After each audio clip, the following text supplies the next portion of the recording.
কি সেই কথা? সেই কথাটি হচ্ছে বাংলাদেশ জাতীয়তাবাদী দল বিএনপি বিশ্বাস করে যে জনগণই সকল ক্ষমতার উৎস। আকাশ এবং জমিনের শক্তিশালী কে? কিন্তু আমার দেশের জনগণ, কিছু কিছু রাজনীতিবিদরা বলে জনগণই নাকি সকল ক্ষমতার, সকল শক্তির উৎস। কি পাগল! তুমি ক্ষমতার উৎস?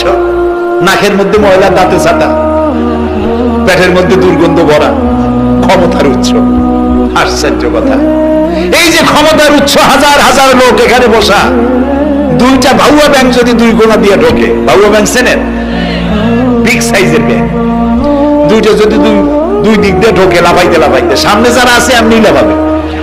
অন্তত টঙ্গী তামিরুল মিল্লাত মাদ্রাসা ছাড়াইয়া তারপরে ফিরে তাকায় বলবে, ভাই আমরা দৌড়াই কেন?